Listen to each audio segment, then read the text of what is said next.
શ્રી યમુનાજી કૃપા કરીને શું કરે છે, અનંત જન્મોથી ભટકતા આ અનાથ જીવના માથે પોતાનો પ્રિય કંથ એવા પોતાના નાથ શ્રીનાથ પધરાવી દે એટલે બધા સનાથ થઈ જાય છે. કેટલી વાર લોકો કે અરે અમે ઠાકોરજી પધરાઈ તો નહીં, પણ ડર લાગે ભાઈ સચવાશે નહીં, થશે નહીં, નામ થશે. અરે પ્રભુ નથી ત્યાં સુધી ડરવાનું છે. ત્યારે ડર એ રાખો કે મારા જીવનમાં સંકટ આવે, વિપત્તિ આવે, વિપરીત આવે તો બચાવનારું કોણ મને? વસ્તુ યાદ રાખજો, એક માણસ મદદ કરી શકે, સુખી ના કરી શકે, એનું દુઃખ દૂર ના કરી શકે, અફસોસ કરી શકે. કોઈ ગમે તેટલો સામર્થ્યવાન વ્યક્તિ હોય, મદદ કરી કે હું તારી હેલ્પ કરીશ, કોઈ એમ કે હું તને સુખી કરીશ. સુખ એના હાથમાં નથી, મદદ કરવું જ એનું સામર્થ્યની મર્યાદા છે. દુઃખ હોય તો અફસોસ કરી શકે, દૂર ના કરી શકે. એક હરિ જેવો છે જે સુખનો દાતા છે અને દુઃખનો હર્તા છે.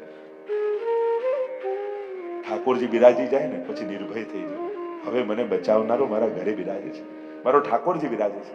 ઠાકોરજી તમારા દોષ જોવા નથી આવતા, તમારા દોષોને દૂર કરવા આવે છે. અને આપણા જ પ્રભુ છે. ક્યારેક વહેલું થયું, મોડું થયું, અનુકૂળ પ્રતિકૂળતા એ જાણે જ છે, એને બધી ખબર છે. એટલે કોઈ નાની નાની બાબતમાં ઠાકોરજી નારાજ થવા થોડી આવ્યા છે, એ તો કૃપા કરવા માટે આવ્યા છે. તો તાહી કો તિહી છીનું કર સનાથા, શ્રી યમુનાજી એને સનાથ કરી દે છે. પ્રભુમાં પ્રીતિનું દાન કરી એને સર્વ સિદ્ધિઓના દાન કરી. યહી ગુણગાન અને રસખાન રસના એક અને સહસ્ત્ર રસના ક્યો ન દઈ વિધાતા. કયો યહી ગુણગાન રસના એક એટલે કે આ જીવા એક જ છે, સહસ્ત્ર રસના ક્યો ન દઈ વિધાતા. કારણ કે સૌથી મોટી દિક્કત તકલીફનું કામ એ છે કે યમુનાજી તો અનંત ગુણોથી ગુણ અપાર, મુખ એક કહાલો બરનીએ, અનંત ગુણોથી ભૂષિત છે. ત્યાં યમુનાષ્ટકમાં પણ આપણે ગાઈએ છીએ ને, અનંત ગુણોથી ભૂષિત યમુનાજી છે. તો અહીંયા કહ્યું યહી ગુણગાન રસગાન રસના એક સહસ્ત્ર રસના ક્યો ન દઈ વિધાતા. કે જ્યારે આવા મધુર ગુણગાન કરવાના છે તો જ્યારે એક જ જીવવા છે તો અમને તાપ થાય છે, અમારા રૂવાડે રૂવાડે જીવવા કેમ ન ઉગાડી? કે શેષ સહસ્ત્ર મુખ નિષદિન ગાવત તોહુ પાર ન પાવતા હી પાવો. યમુનાજીના ગુણગાન તો એવા છે. સહસ્ત્ર મુખથી શેષજી એ કીર્તન ભક્તિનું પ્રતીક છે. નવધા ભક્તિમાં છે ને એક એક ભક્તિના બધા પ્રતીકો છે. શ્રવણ ચક્ષુશ્રવા એવી કહેવાય છે. શ્રવણમ કીર્તનમ વિષ્ણુ સ્મરણમ. તો શેષજીને કીર્તન ભક્તિના મૂર્તિમંત રૂપ માનવામાં આવે છે. હજારો મુખોથી અનંત ગુણોનું અહર્નિશ ગાન કરે છે તો પણ પામી નથી શકતા. એવા પ્રભુને યમુનાજીના એક વાર લેવા માત્ર નામથી સહજમાં પામી લેવાય છે. તો સહસ્ત્ર રસના ક્યો ન દઈ વિધાતા. જ્યારે પણ ઠાકોરજીના દર્શન કરતા હોય ત્યારે દર્શન કરતા કરતા એવો ભાવ કરો કે પ્રભુ બે જ આંખ કેમ આપી? રૂવાડે રૂવાડે આંખો હોત તો હજારો આંખોથી આપના સ્વરૂપામૃતના પાન કરે. કથા સાંભળતા હોય ત્યારે પૃથ્વીરાજ મહારાજની જેમ ભાગવતજીમાં આવે છે 10,000 કાન માંગ્યા ભગવાન પાસે. ત્યારે એવો ભાવ કરો કે આ રૂવાડે રૂવાડે કર્ણેન્દ્રિય કેમ નથી, જેથી હજારો કાનથી આપની કથાને સાંભળો. ગુણગાન કરતા હોય ત્યારે એવો ભાવ કરો કે રૂવાડે રૂવાડે જીવવા કેમ નથી, તો હજારો જીવવાથી આપના ગુણગાન કરે. તો એવા શ્રી યહી ગુણગાન રસગાન રસના એક સહસ્ર રસના ક્યો ન દઈ વિધાતા. ગોવિંદ પ્રભુ તન મન ધન વારને અરે સબહીન કો જીવન ઇનકે જુગાતા. અને ગોવિંદાસ કહે છે, ગોવિંદ સ્વામી કહે છે, તન મન ધન વારને. જ્યારે આપણો ઈષ્ટ મળી જાય, આપણું આરાધ્ય મળી જાય ત્યારે તો સર્વસ્વનું સમર્પણ થઈ જાય. અને સમર્પણ એનાથી વસ્તુ તમે ગુમાવતા નથી, એ વસ્તુને વધારે સુરક્ષિત કરો છો, એને અલૌકિક કરો છો. બ્રહ્મ સંબંધ દ્વારા, બ્રહ્મ સંબંધ શું છે? બ્રહ્મ સાથે શરણાગતિનો સંબંધ, એ જ બ્રહ્મ સંબંધ. એમ આપણે તુલસીદાસ લઈને જ બોલીએ છીએ ને, જે કાંઈ પણ આજ સુધી મેં મારું માન્યું છે એ આત્મા સહિત પ્રભુ આપને સમર્પિત થાવ છું.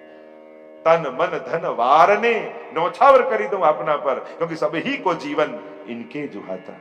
ભક્તોના જીવન એમના હાથમાં છે, કારણ કે એમને વશ ઠાકોરજી છે, અને જેને વશ પ્રભુ છે એનું જીવન એના હાથમાં છે, શ્રી યમુનાજીના હાથમાં. કારણ કે ભક્તો કોના શરણે જાય? તમારા જીવનમાં સંકટ આવે કે આનંદ આવે, તમે કોની સાથે એને માનો? થયું યમુનાજી જેવા પ્રભુના નિજ ભક્તો, નિજ પરિકર છે, એની આગળ તો આપણે કહી શકીએ. એટલે જ ગિરિરાજજી અને યમુનાજી આ બે તત્વો એવા છે, એની આગળ વૈષ્ણવ પોતાના લૌકિક સંકટોને પણ અભિવ્યક્ત કરે છે. કારણ કે ગિરિરાજજીનું એક સ્વરૂપ હરિદાસવર્યનું છે, ભગવદીનું છે. એટલે એમ થાય કે આપણી વાત ભગવાનને ન કહીએ, પણ કોઈ વૈષ્ણવ આગળ તો આપણા હૃદયની વાત કરી શકાય. અને યમુનાજીનું એક સ્વરૂપ ભક્ત માટે માનું છે. અને જ્યારે જીવનમાં સંકટ આવે ત્યારે માણસ બીજા કોઈને કહે ન કહીને, પણ માં આગળ તો દિલ ખોલીને વાત કરે. એટલે એમ થાય બીજા કોઈ. અને હું તો ચોખ્ખું તમને કહું કે અન્યાશ્રય કરતા સકામ ભક્તિ સારી. ઠાકોરજીને છોડીને ગમે ત્યાં ફાંફા મારવા કરતા ઠાકોરજી પાસે જ માંગી લેવું સારું. સકામ ભક્તિ કોઈ અપરાધ નથી. આર્તો જિજ્ઞાસુ અર્થાર્થી જ્ઞાની છે ભરતર્ષભ. ગીતાજીમાં પણ અર્થાર્થીને ભક્ત જ કહ્યો છે. કામનાથી પ્રભુ પાસે માંગે એ પણ છે ભક્ત, ઉત્તમ ભક્ત નથી. પણ જીવનમાં જ્યારે એવો સમય આવી જાય ને આપણે માંગ્યા વગર કયા વગર ન રહી શકતા હોઈએ, ઘણીવાર કહી દેવામાં માણસને સંતોષ લાગે છે, માંગી લેવામાં તૃપ્તિ લાગે છે.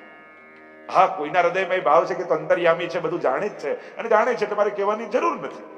પણ છતાંય જીવ છે ને, આપણે ઉત્તમ નથી એ આ વાતને આપણે જાણીએ છીએ. આપણે સાધારણ છીએ, આપણે સાધારણ વ્યક્તિઓ છીએ. આપણી અંદર રાગ, દ્વેષ, ક્રોધ, લોભ, ઈર્ષા આ બધું છે.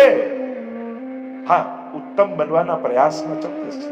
આપણે વૈષ્ણવ થયા નથી, વૈષ્ણવ બનવાની પ્રોસેસ નથી. એટલે જે ઉત્તમ ભગવદીઓ પાસે આશા રખાય એવી આશા કોઈ આપણી પાસે રાખે તો બધામાં ફેલ જ થઈ. આજે 12મા અધ્યાય તમે ગીતાજીના વાંચો, કેવો ભક્ત મને ગમે. તુલ્ય નિંદા સુતિર્મૌની સંતુષ્ટો યેન કેનચિત અનિકે. અને આખા ભક્તોના લક્ષણ કેવો મને ગમે, કેવો મને ગમે. અને એમાં ભગવાને જે લક્ષણ બતાવ્યા અને આપણને થાય લાવ હું ભગવાનને ગમું છું કે નહીં ચેક તો કરું. એટલે આ તો નથી સંતોષ ચોકડી, આ નિંદા ચોકડી, આ બધામાં ચોકડી જ લાગે. ક્યાંય કોઈ પાસ થઈ એવા લક્ષણ તો છે. છતાંય પ્રભુ આપણો સ્વીકાર કરે છે, કારણ તું મારો છે. તમે બીજા ઉત્તમ ગુણોને ધારણ ભલે ન કરો, પણ હાથમાં તુલસી દળ લઈને 3 વાર બોલો છો ને કે હે કૃષ્ણ હું તારો છું, હે કૃષ્ણ હું તારો છું, હે કૃષ્ણ હું તારો છું. પછી પ્રભુ કોઈ ગુણ ગોતતા નથી, જેવા છો એવા સ્વીકારી લે છે. મર્યાદા માર્ગમાં જે સારો છે એ મારો છે. પુષ્ટિ માર્ગમાં જે મારો એ જ સારો. તું મારો થઈ ગયો ને, બસ હવે તારા દોષ ગુણ મારે જોવા નથી. હવે જેવો છું એવો મારો છું. તારી જવાબદારી મારી છે.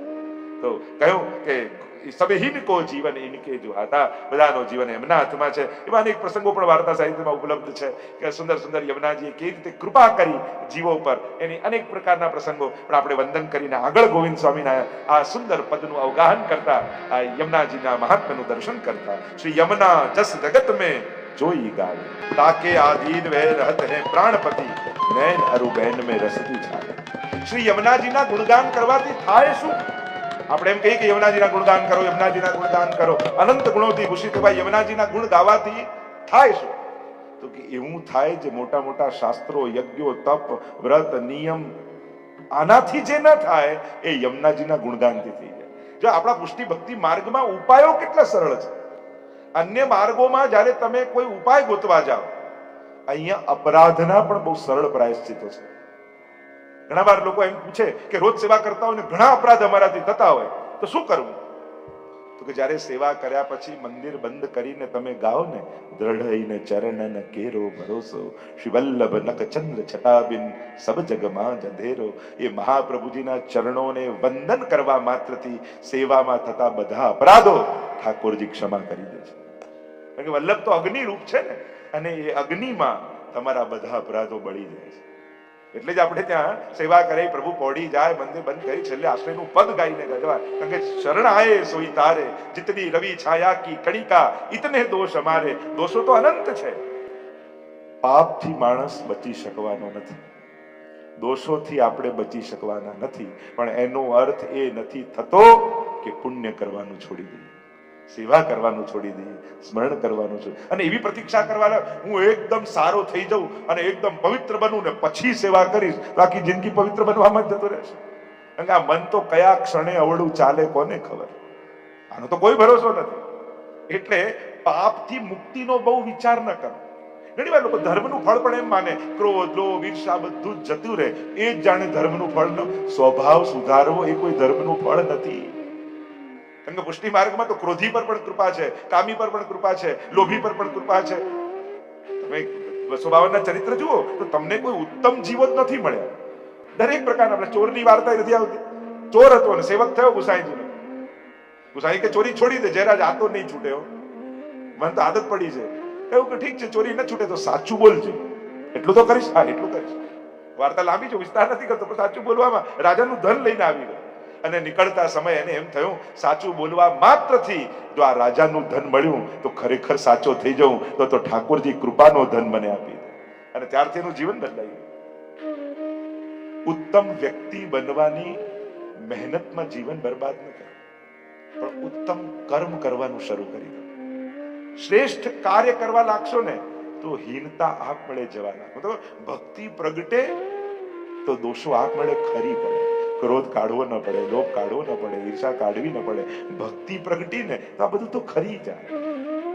બાકી કાઢવા બેસો કે ક્રોધ કાઢવો છે, ધ્યાન કરો, ક્રોધ કાઢવો છે, ક્રોધ કાઢવી છે, ક્રોધને વિચારો છો તો ક્રોધ નીકળશે કઈ રીતે?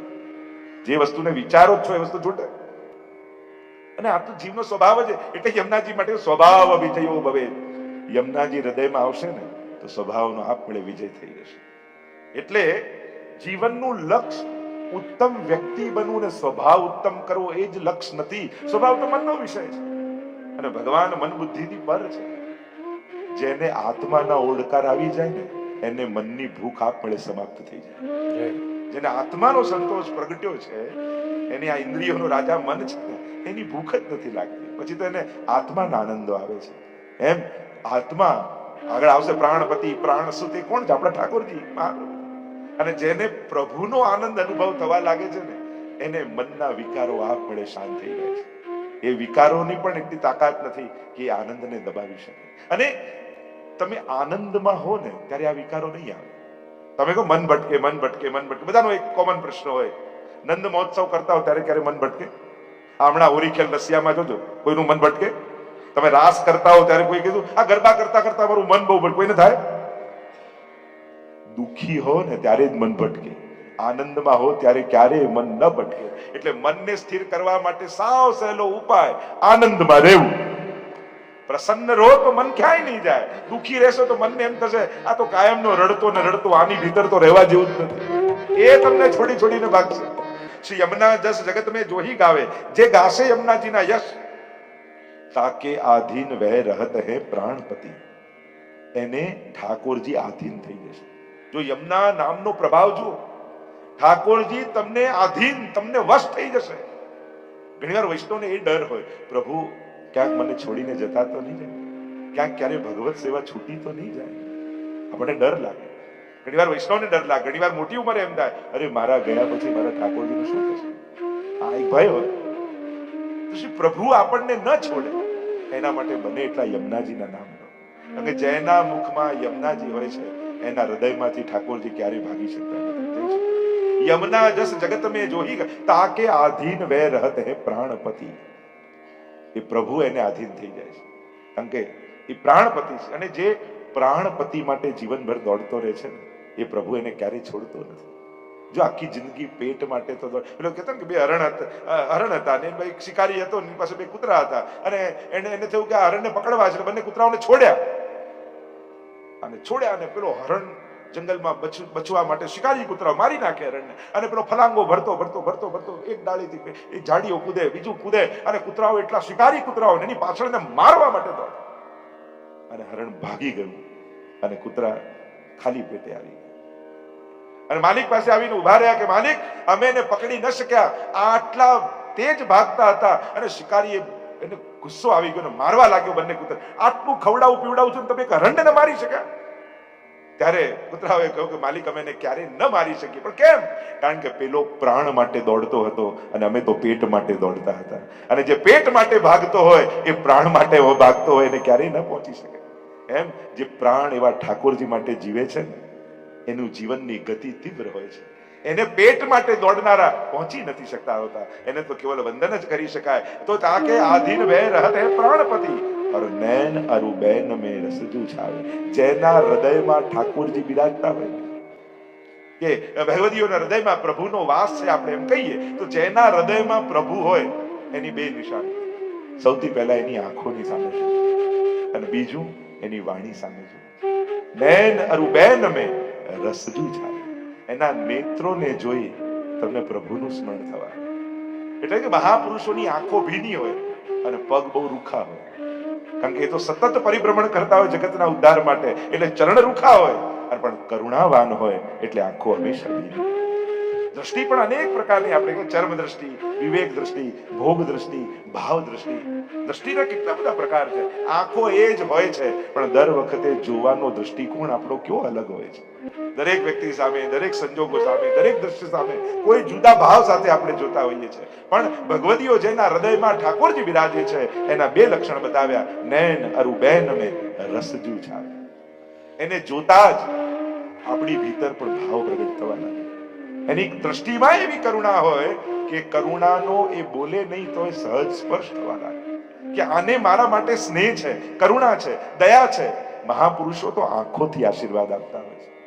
શ્રી વલ્લભ કૃપા કટાક્ષ નિહારો. આપણે ત્યાં પુષ્ટિમાર્ગમાં એવું નથી કહેતા કે આના માથે હાથ મૂકો ને આશીર્વાદ. ઘણા લોકો ના કે જે સારા આશીર્વાદ આપો ને, તો આશીર્વાદ તો સારા જ હોય ને, ખરાબ હોય એ તો ઘણા કે આને સારા આશીર્વાદ આપજો, તમે તો સારા જ છે, ખરાબ તો બીજા બે ત્રણ ટાઈપના છે નહીં કે સિલેક્ટ કરે.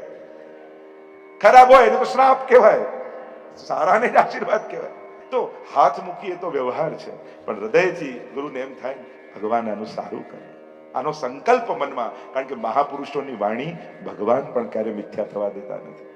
તો આ ભાવના દ્રષ્ટિ માત્રથી આપણે ત્યાં તો દ્રષ્ટિ પડે, જુએ સામે, આપણે કૃપા દ્રષ્ટિ નિહારો, કૃપા કટાક્ષ નિહારો, અને કરુણામય દ્રષ્ટિથી જ સામેવાળાનું કલ્યાણ થઈ જાય. નૈન અરુ બેન વાણીમાં રસજુ છાવે, રસ આવી જાય. મહાપ્રભુજી આદિની વાણી જો, ગુસાઈજી આદિની વાણી જો વર્ણન કરતા હોય તો વાણી સ્વરૂપાત્મક લાગે. તમને એવું લાગે ભગવતીઓની વાણીમાં જયારે આવનીનું વર્ણન ગુસાઈજી કરતા હતા ત્યારે સાક્ષાત વૈષ્ણવને એમ થયું જાણે ઠાકોરજી ગાય લઈને આવી રહ્યા છે. રાસનું વર્ણન કરે તો રાસ લીલા પ્રગટ થઈ જાય, પ્રગટ નયન લીલા દિખાવે. એની વાણી સ્વરૂપાત્મક હોય એટલે કે એના શબ્દમાં સ્વરૂપ છુપાયેલું હોય. એ વલ્લભ બોલે તો વલ્લભ સામે આવીને ઉભા એમ લાગે. એ ગોપીજન બોલે તો ગોપીજન દેખાવા લાગે. એ ઠાકોરજી બોલે તો ઠાકોરજી સામે નેત્રોની સામે પ્રગટ થઈ જાય. એના વાણી અને રૂપ અલગ નથી હોતા, એક રૂપ થઈ જાય.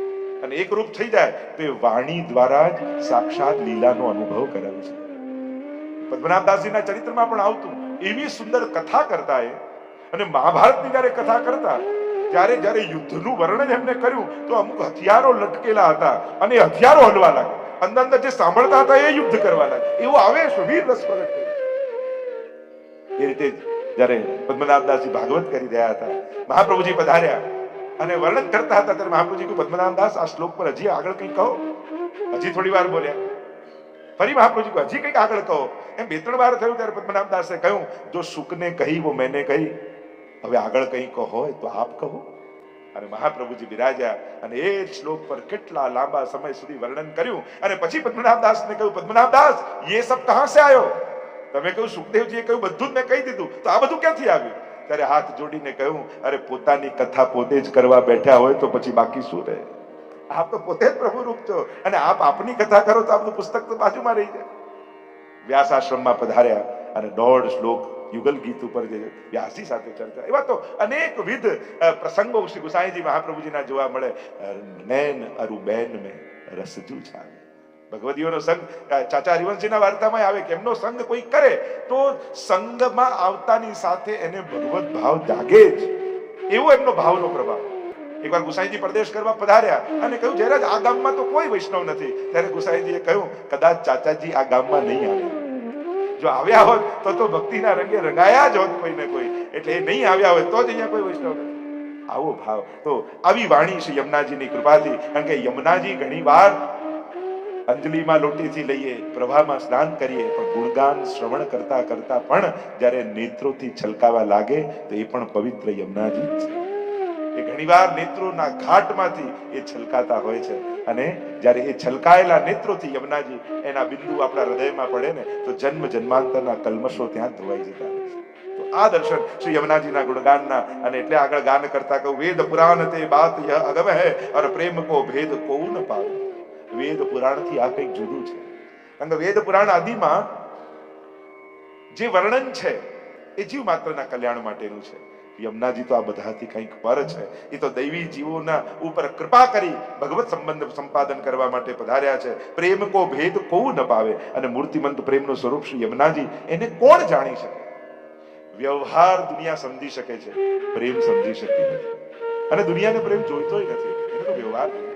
એટલે જેને જે જોઈએ આપ.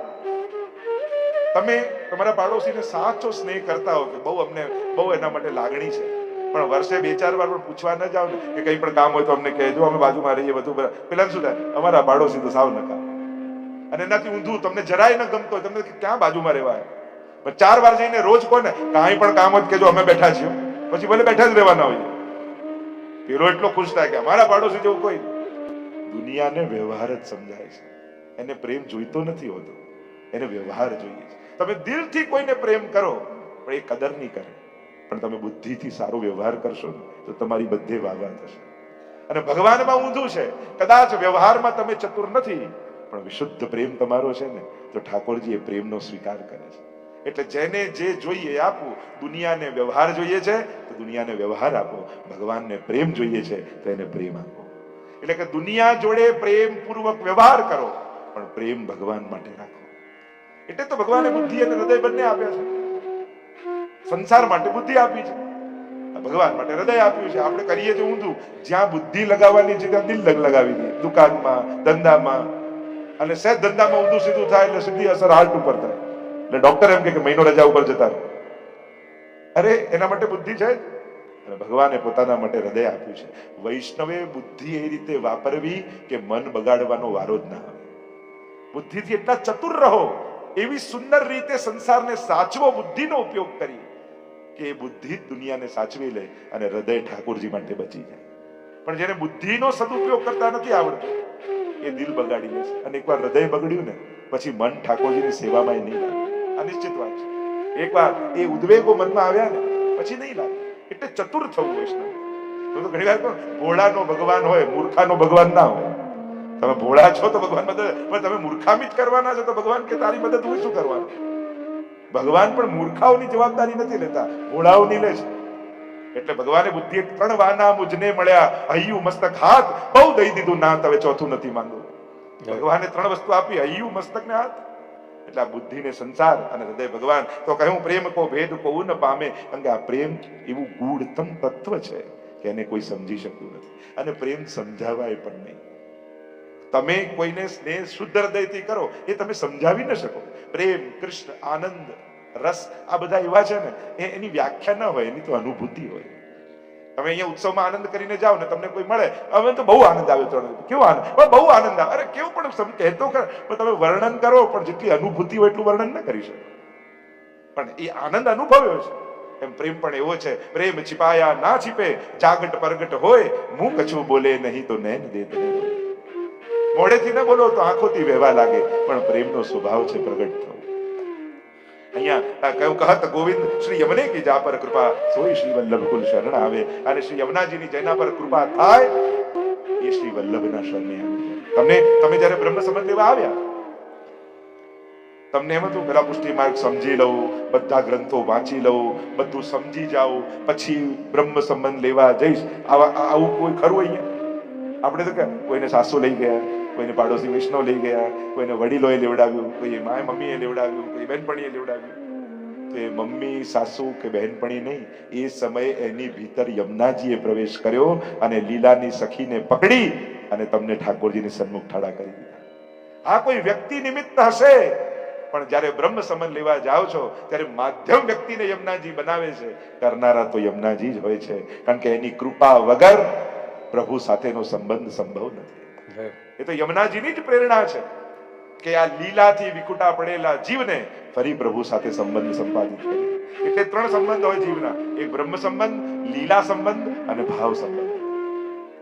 ક્યાંક બ્રહ્મ સંબંધનો સંબંધ હોય, ક્યાંક લીલાનો સંબંધ હોય. લીલામાં ક્યાંક કોઈનો પરિચય નથી. વાર્તામાં કેવો આવે છે કે કોઈનો પણ કોઈનો મેળાપ થાય એટલે વાર્તામાં એમ લખ્યું કે આનો લીલામાં આ સંબંધ હતો એટલે ભૂતલ પર મળે.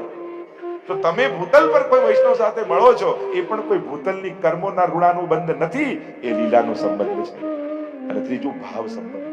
સમાન ભાવ હોય, કારણ કે આ ભાવના સખી પ્રગટ થયા, તદ ભાવ રૂપ છે, એવા શબ્દો આવે તો સમાન ભાવનો પણ એક સંબંધ છે.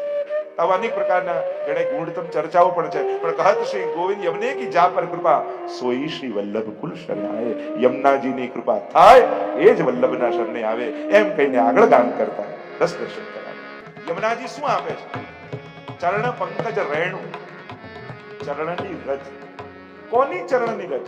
યમુનાજીમાં કઈ રજ છે? તો કે આટલી રજ યમુનાજીમાં બિરાજે છે. એક ઠાકોરજીના ચરણની રજ, બીજું, ગોપીજનોના ચરણની રજ, નિત્ય પનઘટમાં જલ ભરવાય એમ ગોપીજનો આવે છે. ત્રીજું, રોજ ઠાકોરજી ગાયોને પાવા માટે આવે એટલે ગોરજ. આ 3 રજ અને ગોપીજનોને આટલી રજ શ્રી યમુનાજીના તટમાં બિરાજે છે. ચરણ પંકજ રેણુ એટલે કે કેવલ ઠાકોરજીના ચરણની રજ નથી, આટલી રજો શ્રી યમુનાજીના તટ પર છે. એટલે યમુનાજીના તટની રજનો મહિમા અતિ અતિ અતિ માનવામાં આવે છે. અને એટલે પણ સેવા પણ જયારે પધરાવો ત્યારે એક વિવેક યા ભાવ એવો રાખી શકાય કે જલ કરતા રજની પણ મહત્તા આપણે ત્યાં વધારે છે. તો યમુનાજીના તટના રજની સેવા પણ કરી શકાય. પણ એમ જોવા જાવ તો કોઈ પધરાવવા કમ્પલસરી નથી. ઘણી વાર લોકોને એમ થાય ઠાકોરજી પુષ્ટાઈને પધરાવો તો બાજુમાં મહાપીરનું સ્વરૂપ પધરાવવાનું, આ બાજુ લોટીજી પધરાવવાના, ત્યારે જ તમારું મંદિર કમ્પ્લીટ થાય. અને ફોટામાં જોયું હોય ને શ્રીનાથજી, આ મહાપ્રભુજી, આ યમુનાજી, આવું કોઈ કમ્પલસરી નથી. આપણે ત્યાં મંદિરમાં ઠાકોરજીની સાથે જ બધા બિરાજે જરૂરી નથી. જ્યાં પ્રાચીન તમે જૂના વૈષ્ણવનું જોશો તો બી ઠાકોરજી બિરાજતા હોય. કારણ કે પ્રભુમાં જ મહાપ્રભુજી પણ છે અને યમુનાજી પણ છે. હા, આપણે ઉપર ઠાકોરજીને આખો દિવસ ન બિરાજી શકતા હોય, બંધ થાય તો ત્યાં મંદિરની ઉપર અને સાથે બિરાજી એમાં કોઈ ખોટું નથી, પણ એ કમ્પલસરી નથી, ફરજિયાત નથી. ત્યાં ઉપર પણ પધરાઈ શકાય. મંદિર નાનું હોય, ઘણી વાર નાનકડા મંદિરમાં બહુ ભરી દો તો પછી પાછું જગ્યા જ ન રહે અને કાંઈ વિશેષ બીજું મનોરથ સજાવટ ન કરી શકો. તો તમે મંદિરની આસપાસ, ઉપર, બહાર ત્યાં પણ પધરાવી શકો છો. તો યમુનાજીમાં એમના પ્રવાહમાં જો યમુનાજી ને ઠાકોરજી શ્રીનાથજી, યમુનાજીનો વર્ણ મેઘ શ્યામ છે, કાળા બાદળ જેવા, અને શ્રી ઠાકોરજીનો વર્ણ એ રક્ત શ્યામ છે. શ્રીનાથજી બાનું મૂળ સ્વરૂપ જો તો લાલાશ જેવું કાળું છે અને યમુનાજીનું કાળાશ જેવું છે. આ બંનેની શ્યામલતાનો પણ એક ભાવ છે. ચરણ પંકજ રેણુ, સૌથી પહેલા ઠાકોરજીના ચરણની રજ. આ વ્રજ મંડળમાં ઠાકોરજીના સૌથી પહેલા ચરણ સ્પર્શ કોઈએ કર્યા હોય તો શ્રી યમુનાજી છે. કારણ કે જયારે વસુદેવજી ઠાકોરજીને ટોપલામાં લઈને પધરાઈને આવે છે, આપણે કથા બધા જ જાણીએ છીએ, વિસ્તાર નથી કરતો, અને જયારે યમુનાજીના પ્રવાહમાં આવે છે ત્યારે યમુનાજી ઉછાળા લઈ લઈ લઈ લઈ ઉપર ઉભરાઈ રહ્યા છે અને હવે તો વસુદેવજીને થયું કે જાણે હું ડૂબી જઈશ. અને ત્યારે ઠાકોરજીએ ધીમે રહીને પોતાના ચરણ બહાર પધરાવ્યા અને જ્યાં ચરણોનો સ્પર્શ થયો શ્રી કૃષ્ણના ચરણારવિંદની રજ તકી શોભી. ચરણ પંકજ રેણુ શ્રી યમને જુદે. સૌથી પહેલા તો રોક્યા ઠાકોરજીને કે જાઓ છો ક્યાં, શેના માટે જાઓ છો? પ્રભુ કહે અરે અહીંયા મારું સામર્થ્ય છે, અહીંયા અવતાર લીલા, અને ત્યાં વ્રજમંડળમાં તો માધુર્યનું દાન કરવા જાઉં છું. ત્યાં કેવલ માધુર્યનું દાન કરીશ. અચ્છા, તો માધુર્યનું દાન કરવા જાઓ છો તો આપણા ઐશ્વર્યો લઈને કેમ જાઓ છો? તો ઐશ્વર્યોને રાખું ક્યાં? તો કહ્યું કે મારામાં પધરાવી દો.